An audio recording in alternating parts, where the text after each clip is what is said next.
Halo, assalamualaikum. Selamat siang teman-teman semuanya. Gimana nih kabarnya hari ini? Semoga kita semua tetap dalam keadaan sehat dan bahagia selalu, serta dilancarkan rezekinya dan dipermudah segala urusannya. Untuk yang lagi sakit, aku doakan semoga segera diangkat segala penyakitnya dan diberikan kesehatan. Amin. Oke, balik lagi nih ke video sederhana aku, Bunda Misen. Masya Allah, alhamdulillah senang banget rasanya masih bisa share lagi kegiatan aku hari ini dan masih bisa sapa-sapa teman-temanku semua secara online. Nah, di video aku kali ini, jadi ini kegiatan aku di lebaran ketiga. Ini videonya udah lama banget ya teman-teman, tapi baru sempat aku editnya itu sekarang.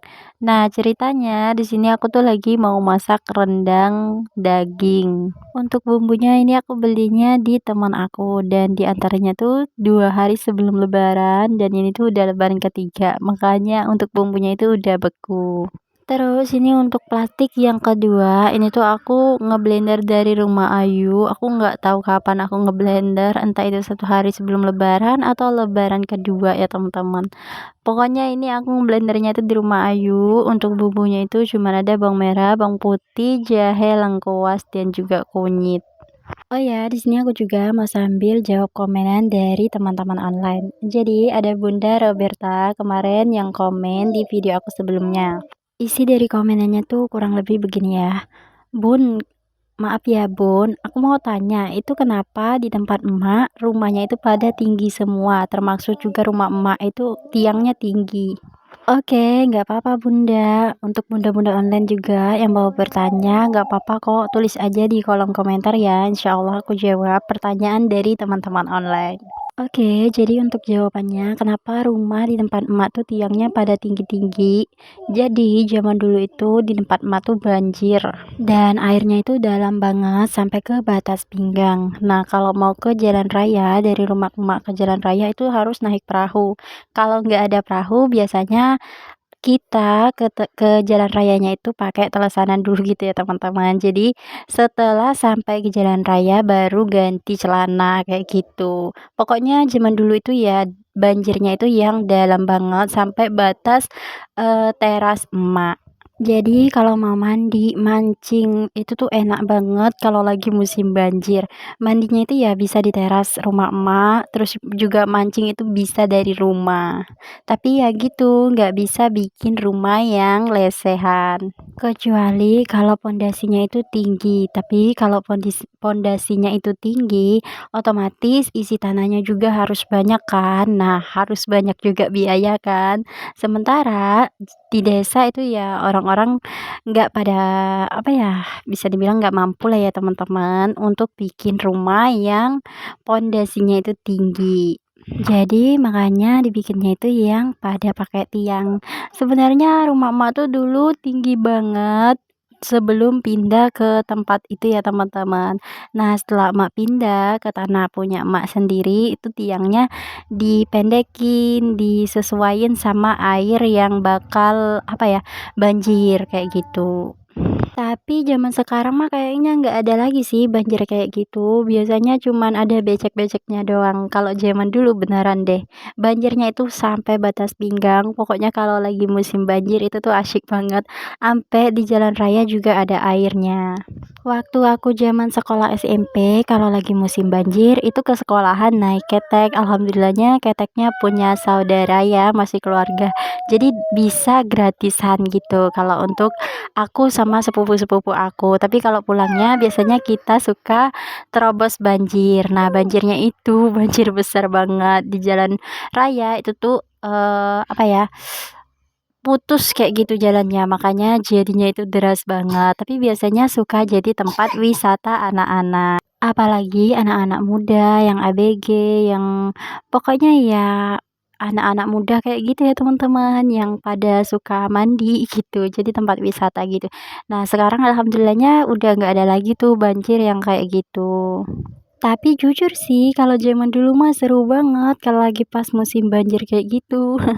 Bisa berenang gratis, makanya anak-anak zaman dulu tuh ya insya Allah pada bisa berenang, termasuk juga aku. Nah, untuk teman-teman yang ada pertanyaan buat aku atau keluarga aku atau di video-video aku, boleh kalian tulis di kolom komentar ya. Insya Allah pertanyaan dari teman-teman semua akan aku jawab di video-video aku selanjutnya.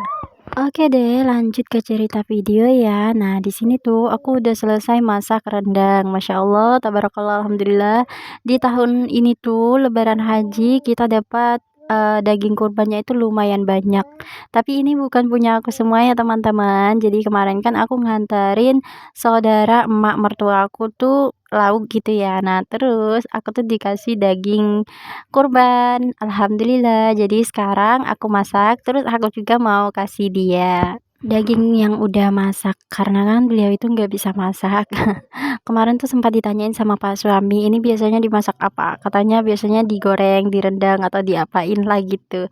Terus, katanya, "Ya udahlah kamu bawa aja pulang." Jadi ya udah aku bawa pulang dan baru sempat aku masak sekarang. Jadi untuk yang wadah hijau itu tuh mau aku kasih ke saudara emak mertua aku. Sepupunya pak suami yang lain suka bilang saudara emak itu sebenarnya agak sedikit cerewet ya teman-teman, tapi bagi aku saudara emak itu Masya Allah baik banget loh. Sebenarnya sih mengatasi orang seperti itu kita tuh jangan terlalu dipikirin, jangan terlalu didengarin gitu ya, apalagi kita tahu kan wataknya. Sebenarnya dia itu apa ya, kayak kalau dibilang sehat ya sehat, tapi kan ya kita tahu sendiri kalau dia tuh punya keterbatasan juga. Jadi ya jangan dimasukin ke hati aja. Jadi orangnya itu kalau kita bisa ya insya Allah baik kayak gitu. Dulu waktu neneknya pak suami itu masih ada, aku sering banget ke sana, sekitar 1 bulan sekali lah aku tengok neneknya pak suami. Karena neneknya pak suami dulu tuh tinggalnya sama saudara emak yang itu ya teman-teman. Neneknya pak suami itu mungkin seumuran lah ya sama bapak aku. Bapak aku tuh memang usianya udah tua banget dibandingin emak ya teman-teman. Pokoknya usia mereka tuh beda jauh banget. Jadi kalau ngelihat nenek, aku tuh kerasa ingat sama bapak.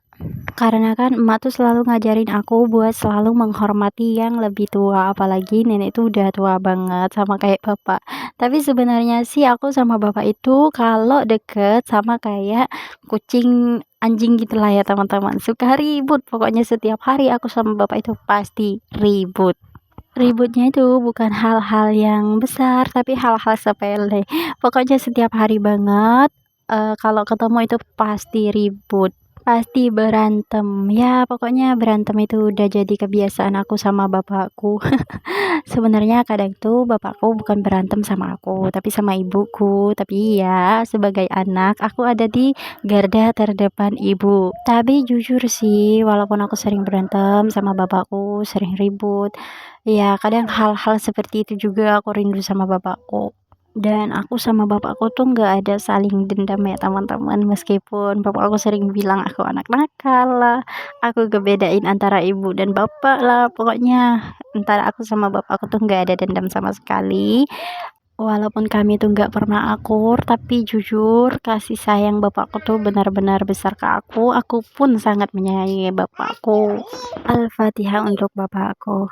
Oke deh, lanjut ya ke cerita video. Nah, di sini tuh nggak kerasa aku udah beres-beres di eh ruang serbaguna ini ya teman-teman. Nah, untuk karpet-karpetnya itu aku copotin semua karena karpetnya itu udah pada robek. Jadi ya lebih jelek lagi kayak gitu. Jadi mendingan sekalian aku buang aja. Bukan aku buang sih, nanti aku pasang lagi.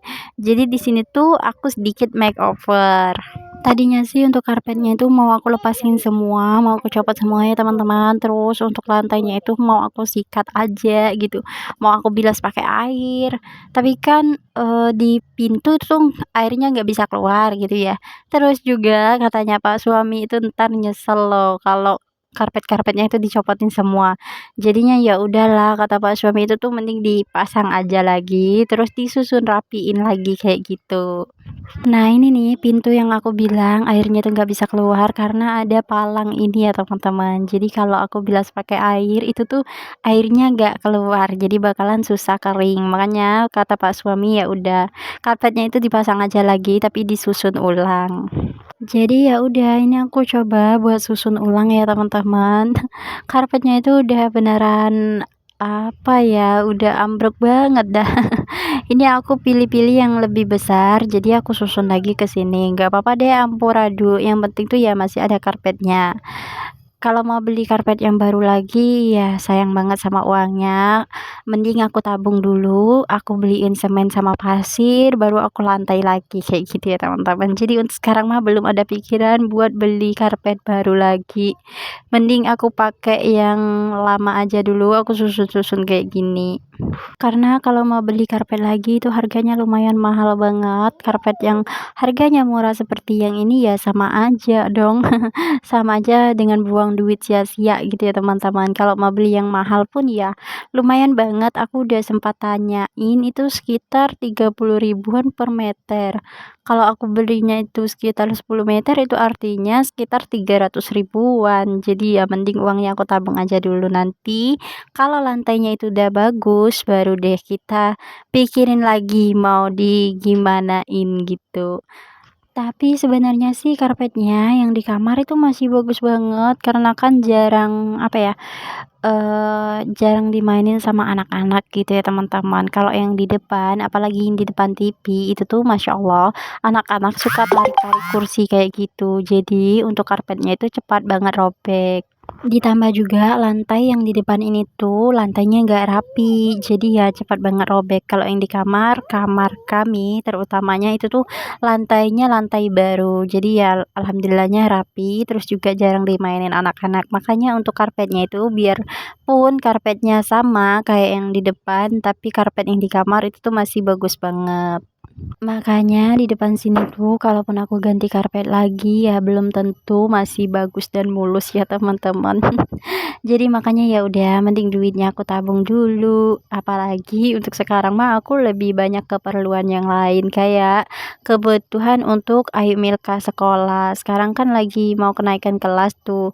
Jadi kayak butuh buku, peralatan lainnya, ada sih kayak baju, sepatu, dan tas itu tuh insya Allah masih yang lama masih bagus, jadi ya nggak harus beli. Tapi ya masih banyak perintilan yang harus dibeli. Jadi ya uangnya itu mending aku pakai buat yang lebih membutuhkan. Oh ya, di sini aku mau sedikit curhat ya teman-teman. Jadi kemarin tuh ada ibu-ibu yang datang ke rumah aku. Ceritanya aku tuh lagi cuci piring, pas suami lagi ngejahit.